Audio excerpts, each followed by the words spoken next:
Live from the studios of Radio Shalom, 1650 AM in Montreal, Canada, the city of joie de vivre, the world capital of culinary variety, and the home of the Montreal Canadiens. This is the Money and Business Show with your host, Samuel Izerzer. Every week, Samuel and his guests discuss money, investments, financial services, and the world economy. Over the next hour, you can have your questions about business and personal finances answered. So call 514-738-4100, extension 200, to speak with Samuel and his guests. And now, here is the host of the Money and Business Show, Samuel Izerzer. Money, and business in the U.S. and much of the world is already in economic decline, but gradually getting better, but a major collapse can occur as it happened in 2007, 2008. Some experts contend that economic collapse started back when we decided that China was a great place to build factories. Prior to this was a fear that Japan will take over the world, but Japan has too small of a population to really be a threat.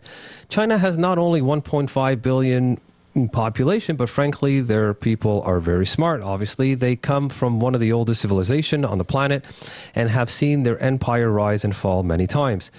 Was it a mistake to have free trade with China? I talked about this with everyone, people I know, and we can go back to when George Bush Sr. First opened the trade doors. The response was China made cheap stuff and would never be able to compete with our intellectual and technical know-how. So is China the scapegoat, like Japan, for the Americas' continuous collapse? So will the stock market continue its ascent, and will the U.S. dollar reign supreme or collapse? Is the dollar dying? And why the U.S. currency is in danger? And is Russia and China have the power to collapse the U.S. economy? Today, we have former Assistant Treasury Secretary Dr. Paul Greg Roberts, co-founder of Reaganomics and recent author of The Failure of Laissez-Faire Capitalism. His prediction is, by the winter, the second downturn of the Great Recession will be in place. Unemployment will explode. More foreclosures are coming, and it's going to be worse than the Great Depression. My name is Samuel Izerzer, your host to the Money Biz Show on Radio Shalom, CJRS 1650 AM. Thank you for tuning in live on the Money Biz Show with our business studios headquarters in Montreal, the financial capital and the home of the greatest hockey team, the Montreal Canadiens. We have another great show for you today. Today, we're not really taking any calls. We're just going to be listening. Take a paper and pen, because there's going to be a lot of information. Today our topic will be the failure of laissez-faire capitalism. Today we have Dr. Paul Greg Roberts, former U.S. Treasury official, co-founder of Reaganomics, economist, and acclaimed author. Dr. Paul Greg Roberts is an American economist, a columnist, and recent author of The Failure of Laissez-Faire Capitalism. He served as an assistant secretary to the Treasury in the Reagan administration, earning fame as co-founder of Reaganomics. He is a former editor and columnist of the Wall Street Journal, Business Week, and Scripps Howard News Service, who has testified before the congressional committees on 30 occasions on issues of economic policy. Dr. Roberts has written extensively that during the 21st century, the Bush and Obama administration have destroyed the U.S. Constitution, protections of Americans and civil liberties, and has been a critic of both Democratic and Republican administration. How are you? How are you, Dr. Roberts? Thank you for joining us. Well, Sam, I thought you gave a very good summary of what the conventional wisdom is. And I suppose we're going to be talking Yes, we're going to be talking more about it, especially your book. You know, Dr. Roberts, in your book, The Failure of Laissez-Faire Capitalism and Economic Dissolution of the West, you point out success and failures of economic theory. Policies based on failed theories, which are the policies we have, result in economic failure for our country, the USA or North America, as we say. Can you explain what it means, laissez-faire capitalism, and can you explain the title which mystifies libertarians, free market economists who completely miss the point? Well, laissez-faire means no regulation. And so laissez-faire capitalism is unregulated capitalism, which is more or less what existed prior to the Great Depression. And they learned that unregulated capitalism was a mistake, and so they put in a lot of regulation. And so capitalism functioned very well in the second half of the 20th century. And the socialist and communist systems, in contrast, were deplorable. So what happened when the Soviet Union collapsed, the ideology ran away with the American free marketeers, and they said, well, look, if we can do this good regulated,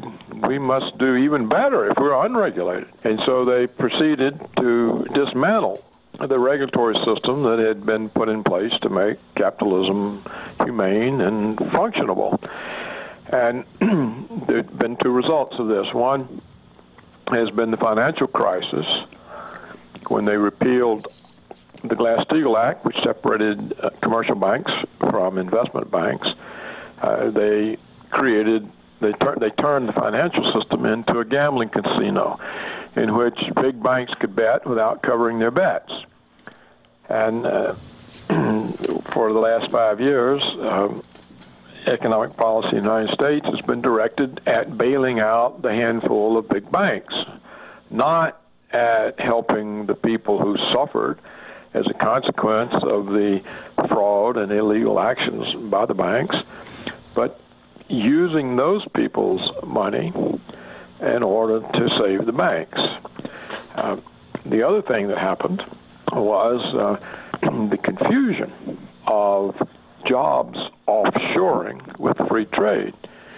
Wall Street and the large retailers such as Walmart forced corporations to locate their production for U.S. markets offshore, and because of the huge difference in labor cost. Right, and this is what I wanted to talk about a little bit later on the show, but since you brought up the unemployment, the press quotes all sorts of figures, for the numbers of monthly job gains needed to keep up the population growth. Obviously, we see numbers like 80,000, 100,000 thrown around, 200,000, right, Dr. Roberts?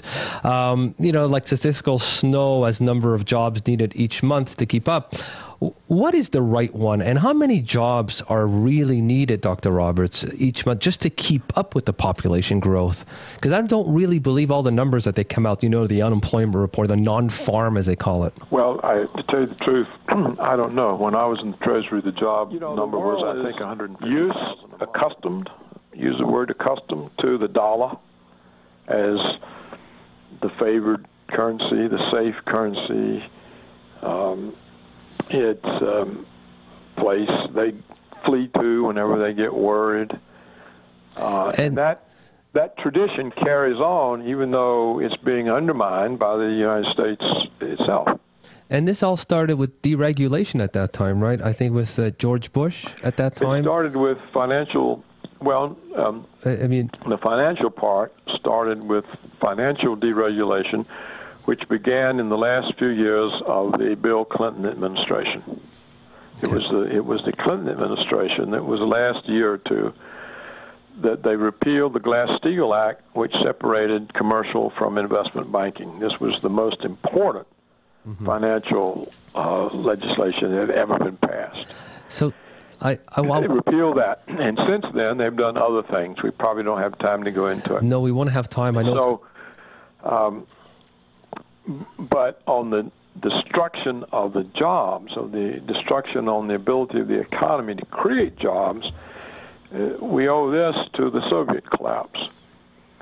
Because when the Soviet Union collapsed, it caused Communist China and Socialist India to change their mind. They decided, well, look, it's the United States that was successful, not the Soviet Union. We better get on board with them.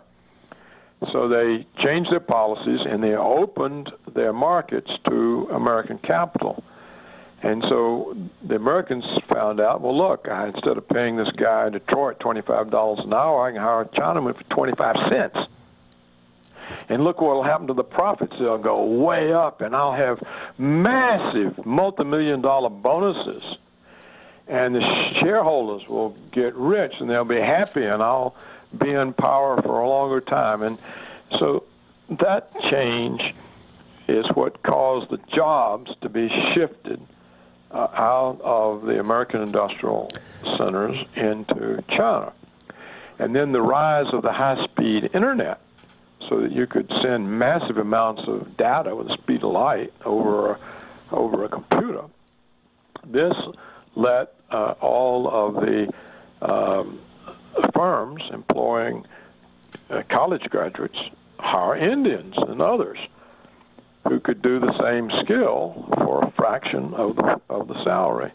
So this then stopped the employment growth of American university graduates. This is why so many of the graduates can't pay their student loans. That's why student loan debt is the worst debt in the United States.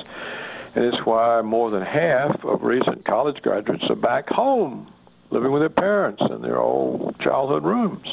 And because the only employment they can find is a bartender or a waitress. And that's that kind of job. The jobs that they studied for were moved by the corporations offshore to China, where they can hire software engineers, researchers, designers for a fraction of the American wage. The Americans can't work for the price of an Indian or a Chinese person because the cost of living here is so high. You can't pay your car payment. You can't pay your utility bill. You can't pay your rent or your mortgage. You can't pay the grocery store bill. And so you have these two things. It was the offshoring of the jobs, which they said was free trade. It's going to make us rich. All have a new economy. Yeah, a new economy of unemployed, educated people. Dr. Roberts, just in a maybe you have maybe 1 or 2 minutes. What are we supposed to do? Where are we supposed to invest? Especially, I know we can't predict the future, but just in 1 minute or so, can you tell our listeners what should we do at this point? Well, I don't have any idea. I don't know what to do myself. There's no answer. Once governments become lawless, they can take whatever they want. Okay. So they can do whatever they want. So suppose you buy gold and you have it stored here. They can decide, like Roosevelt did in the Great Depression, that you had to turn the gold in at a fixed price set by the government. Okay. And in the minute you turn the gold in, they revalued it. They almost doubled the price. Wow. So basically there's nothing... If you invest in stocks or bonds, you're in a bubble. You're waiting for the bubble to burst. When's it going to burst? We don't know. You'll never know. You won't ever get out. So even if your paper profits go way up, sooner or later they'll be wiped out when the bubble bursts. In real estate, you can go in real estate. Nobody has any income, no jobs. They can't buy a house. Why would you be in real estate? You're right. So no one knows. Yeah, it's a vicious circle. But today we have former Assistant Treasury Secretary Dr. Paul Greg Roberts, co-founder of Reaganomics, and recent author of The Failure of Laissez-Faire Capitalism. You can find him at Paul Greg Roberts. That's PaulCraig Roberts.org. I want to thank you very much to discuss the triple bomb and discuss the future of America, where it's going, and hopefully you'll come on again in the near future. Thank you. Sure, Sam. I'd like to congratulate you on your show and wish you the best. Thank you. My name is Samuel Izerzer for the Money and Business Show on Radio Shalom, CJRS 1650 AM in Montreal. We'll be right back in 2 minutes.